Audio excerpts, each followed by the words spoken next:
네, 반갑습니다. 바른교회 장승재 목사입니다. 오늘 하나님의 말씀은 더디고 힘들어도 말씀대로 삽시다 라는 제목으로 하나님 말씀 전달하도록 하겠습니다. 어제 우리는 이스라엘의 실질적인 통치자였던 아브넬이 이스보셋과 불화를 일으키고 다윗과 정치적 야합을 이룸으로써 다윗 왕가가 강성해지는 정치적 기반을 마련하나 싶더니 요압에 의한 피살 사건이 발생함으로써 다윗 왕가는 새로운 위기를 맞이하게 되었음을 살펴봤습니다. 그러나 다윗은 아브넬의 죽음을 애도하면서 자신이 아브넬의 죽음과 전혀 관련이 없다는 사실을 드러냄으로써 오히려 온 백성들의 신임을 더욱 깊이 받는 긍정적인 결과를 얻게 되었음을 알 수 있었죠.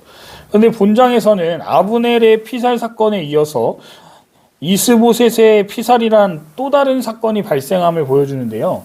이 여러 가지 사건을 통해 우리는 무엇을 알 수 있을까요? 하나님은 하나님께서 하신 약속을 반드시 이루신다는 사실입니다.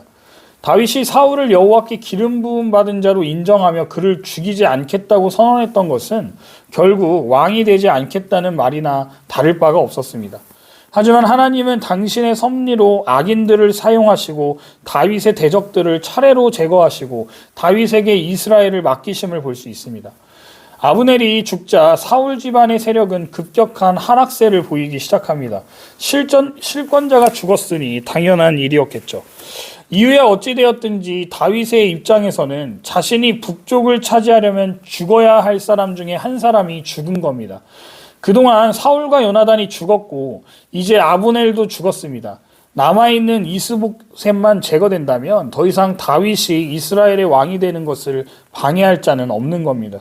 중요한 사실은 이 모든 죽음에 대해 다윗은 결백하다는 것이죠. 모든 죽음이 다윗의 의지와는 관계없이 일어난 것이기 때문인 겁니다. 다윗처럼 하나님의 절대적인 주권에 몸을 맡기는 자에게 주어지는 축복이라 할 수 있는 겁니다. 그렇습니다. 다윗은요, 정직한 길을 걸었습니다. 세상에서는 정직한 길로 행하는 자보다 거짓과 불법을 사용하는 자들이 더 유리해 보이고 실제로도 그렇습니다. 그러나 하나님의 공의는 언젠가는 반드시 이루어진다는 사실입니다. 악인의 깨와 의인의 지혜를 비교함으로써 교훈을 받고 궁극적으로 승리하는 길로 행하는 성도님들 되시기를 바랍니다. 이스보셋의 군 지휘관인 바하나와 레갑은 군대장관 아브넬이 죽음을 당하자 곧 다윗이 통일 이스라엘의 왕이 될 것을 직감을 합니다. 아브넬이 없는 이스보셋은 왕권을 유지할 힘이 없다는 것을 잘 알았기 때문입니다. 이스보셋의 죽음에 관한 기사는 그와 그를 죽인 두 군 지휘관 레갑과 바하나가 얼마나 비루한 자들이었는지를 잘 보여주고 있습니다. 이 기사는 두 번에 나누어서 기록되었는데 이는 증인 또는 증거를 상징하는 숫자 2를 사용함으로써 이스보셋이 다윗에 의해 죽은 것이 아니라 그 부하들에게 무가치한 죽음을 당했음을 강조함을 알 수 있습니다. 이스보셋은 볕이 쬐 때, 즉 한낮에 낮잠을 자다가 살해를 당합니다.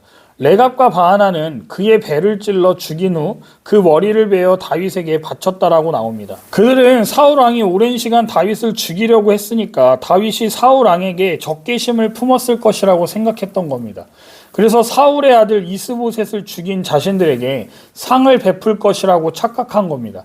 참 아이러니한 것이 이들이 다윗을 찾아와서는 하는 말이 8절을 보니까 하나님을 위해 이 일을 행했다라고 말한다는 겁니다. 왜 본인들의 이기심과 욕심으로 인해 벌인 일을 가지고 하나님을 팔아먹는 걸까요? 마치 하나님을 위해 내가 이 일을 했다면서 말입니다. 다윗은 그들을 포상하기는커녕 왕을 죽였다며 처형해버립니다. 이 말 같지도 않은 이유를 대고 있으니 말이죠. 바하나와 레갑이 이스보셋을 죽인 것은 나라가 동요하는 틈을 타서 자신들이 출세할 기회를 만들기 위해 저지른 철저히 이기적인 행동이었습니다. 국가의 백년대계를 위한다는 명분이 아닌 순수한 살인이었던 겁니다. 사실 이스보셋은 다윗의 적수가 되거나 다윗이 왕이 되는 것을 방해할 수 있는 인물이 아니었습니다. 그 사실을 이스보셋도 알았기 때문에 성경은 아브넬의 죽음이 전해지자 그의 맥이 풀렸다라고 말하고 있는 겁니다. 다윗의 입장에서 생각할 때 차라리 이스보셋이 살아있는 것이 장기적으로 더 도움이 되었을지도 모릅니다. 이스보셋은 절대로 다윗과 비교될 수 없는 존재였기 때문에 이스보셋이 오래 존재할수록 북쪽 지파 사람들은 다윗의 통치를 더 강하게 갈망했을 것이기 때문이에요. 이런 상황에서 베냐민 지파 형제인 레갑과 바하나가 다윗에게 선물이라고 가져온 이스보셋의 복은 다윗이 처한 정치적 상황의 약점이 되면 되었지 결코 이점은 되지 못했다는 겁니다. 다윗은 일방적인 상식을 따르는 사람이 아니라고 어제도 말씀드렸습니다. 하나님의 뜻을 구하는 지혜로운 사람이었다는 것이죠. 다윗이 그들이 생각하는 보통 사람이었다면 일찍이 사울을 죽일 기회가 왔을 때 이미 사울을 살해하고 스스로 왕이 되었을 겁니다. 그러나 다윗은 하나님의 뜻을 구하며 사울을 해하지 않았습니다. 또 사울을 죽였다는 말에 아말렉 청년에게도 보상은커녕 사형 판결을 내린 바 있습니다. 이들의 어리석음은 자신들을 죽음으로 내몰게 되죠. 이처럼 악한 자의 꾀는 언뜻 합리적인 것 같지만 반드시 멸망의 길로 달려가는 결과를 낳는다는 것을 기억하시기 바랍니다. 그러면 성도는 어떤 삶을 살아야 될까요?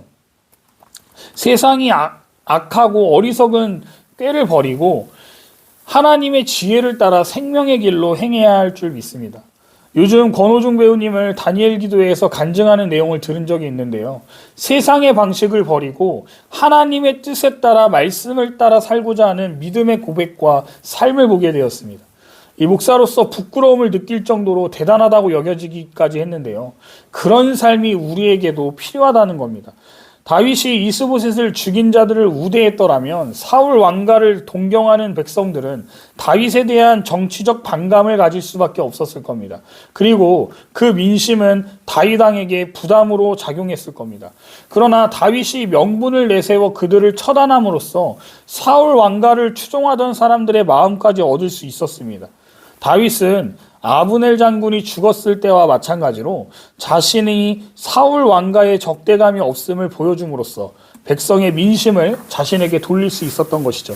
다윗은 일관되게 사울 왕가에 대해 호의를 보여왔고 그 후에도 그랬습니다. 이런 다윗의 행위는 결과적으로 자신에게 유리한 정치적 판도를 형성했다는 겁니다.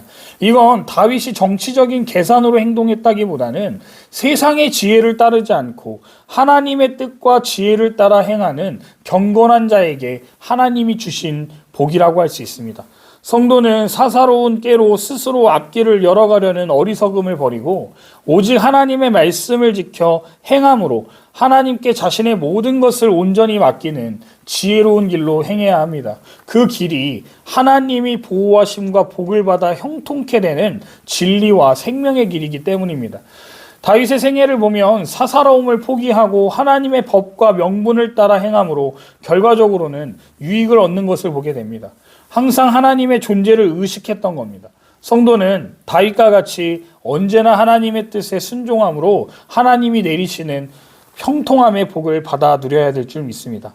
주 안에 한 몸 된 지체 여러분, 세상의 힘을 의지하지 마시기 바랍니다. 사울 왕가는 세상 힘을 의지했다가 패망했습니다.